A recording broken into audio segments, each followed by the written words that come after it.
તમારું સ્વાગત છે મારા રસોડામાં। આજે આપણે ચાઇનીઝ ભેળ બનાવીને તૈયાર કરીશું। તો બજારના કોઈ પણ નૂડલ્સ વગર બનાવીને તૈયાર કરીશું।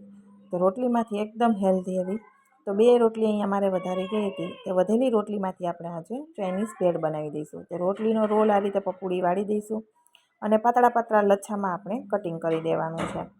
તો જ્યારે પણ ઘરમાં બાળકો ચાઇનીઝ આ તે માગે તો બજાર કરતાં ઘણું હેલ્ધી અને સરસ બનીને તૈયાર થાય છે। તો 2 રોટલીના નૂડલ્સ અહીંયા તૈયાર થઈ ગયા છે। હવે પેનની અંદર 2 ચમચી જેટલું તેલ નાખી ફેલાવી દઈશું, જેથી રોટલી છે એકદમ સરસ એવી ક્રિસ્પી થઈ જાય। ગેસની ફ્લેમ મીડિયમ ટુ હાઈ રાખી છે અને આપણે અત્યારે લચ્છા નાખી અને ચલાવતા રહીશું। તો તેલ સાથે થોડીવાર આપણે ચલાવીશું 4 મિનિટ જેવું, તો એકદમ ક્રિસ્પી થઈ જશે। તો 2 મિનિટ થાય એટલે ફરી પલટાવતી જવાનું, આ રીતે ચલાવતા રહેવાનું।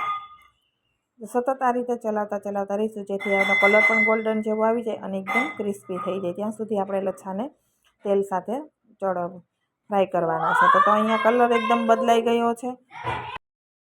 તો આ રીતે લચ્છા છે એ ક્રિસ્પી થઈ ગયા ત્યાં સુધી મેં એને ગેસ ઉપર ચલાવી દીધા હતા। હવે આપણે લચ્છા એકદમ ક્રિસ્પી થઈ જાય ચેક કરી લેવાનું તોડીને, પછી આપણે એને પ્લેટમાં કાઢી લઈશું। હવે આપણા લચ્છાને આપણે પ્લેટમાં કાઢી દઈશું અને તમને હું તોડીને પણ બતાવી દઉં છું કે એકદમ ક્રિસ્પી થાય અને હું તમને તોડીને ત્યાં ટુકડો આ રીતે દબાવશું આંગળી વચ્ચે તો એકદમ ક્રિસ્પી થઈ ગયા છે, જેથી આપણે જે નૂડલ્સની ભેળ ક્રિસ્પી હોય એ રીતે જે સરસ તૈયાર થઈ જશે। હવે ભેળ માટે વઘાર માટે 1 ચમચી તેલ નાખી દઈશું। તેલ ગરમ થાય એટલે આપણે એની અંદર તમને લસણ પસંદ હોય તો લસણ બારીક કાટેલું પણ નાખી શકાય અને ડુંગળીની સ્લાઇસ પણ અહીંયા નાખી શકાય। મેં છીણેલું આદું નાખ્યું છે, સાથે આપણે ગાજરની પાતળી સ્લાઇસ કરીને રાખી છે એ નાખી દઈશું। 2 રોટલીનું છે એટલે શાકભાજીનું પ્રમાણ એ પ્રમાણે લેવાનું। હવે ગાજરને પહેલાં આપણે સાતળી લઈશું। ગાજરને સૌથી પહેલાં વધારે થોડી વાર લાગતી હોય છે, એટલે ગાજર સતળાઈ જાય થોડા 2 મિનિટ જેવા। ગેસની ફ્લેમ હાઈ રાખવાની છે, એટલે શાકભાજી સતળાઈ જાય ફટાફટ અને ક્રન્ચી પણ રહે, કાચા ન લાગે। સાથે આપણે અહીંયા સ્લાઇસમાં કાપેલું કેપ્સિકમ નાખી દઈશું, એને પણ આપણે થોડીવાર માટે ચલાવી દઈએ, જેથી આપણને સ્વાદ છે એકદમ સરસ એવો આવશે। અને થોડી એવી કોબી છે, બધું 2 ચમચી જેટલું જ કાપીને મેં રાખ્યું છે। 2 રોટલીમાંથી છે એટલે શાકભાજી એ પ્રમાણે લીધું છે। તો તમને કોઈ પસંદ વધારે હોય, ઓછું પસંદ હોય, નાના ટુકડામાં કરવું છે, તમારી ચોઈસ પ્રમાણે તમે શાકભાજીનું કટિંગ કરી શકો છો। બધું ચલાવી અને પછી આપણે એની અંદર સ્વાદ પ્રમાણે મીઠું અને મરીનો પાવડર થોડો નાખી અને ફરી આપણે ચલાવી દઈશું, જે શાકમાં મીઠું પણ સરસ રીતે ચડી જાય અને એકદમ સારો ટેસ્ટ આવે।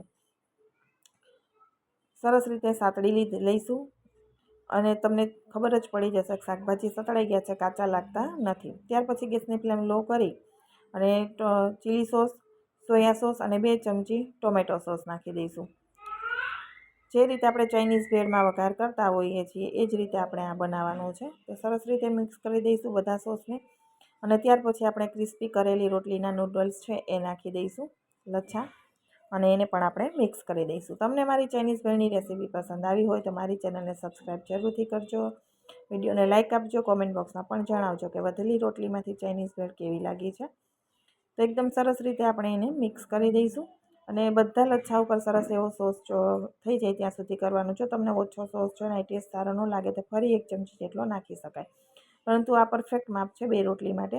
એકદમ સરસ એવા નૂડલ્સ આપણા અત્યારે તમે જોઈ શકો છો બનીને તૈયાર થઈ ગયા છે। તો હવે આપણે એને સર્વ કરી દઈશું।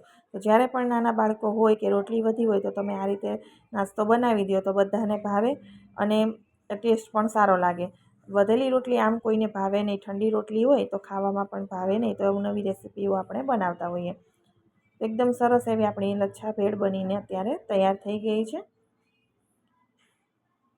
તો તમે બનાવતા હોય તો કોમેન્ટ બોક્સમાં જણાવજો કે તમે કઈ રીતે બનાવો છો અને રેસીપીને વધુમાં વધુ લોકો સાથે શેર કરજો, તો વધેલી રોટલીમાંથી પણ તમે આવી સરસ રેસીપી બનાવીને એન્જોય કરી શકો છો। તો ફરી મળીશું આવા જ નવા વિડીયો સાથે। આવજો, બાય બાય, ટેક કેર।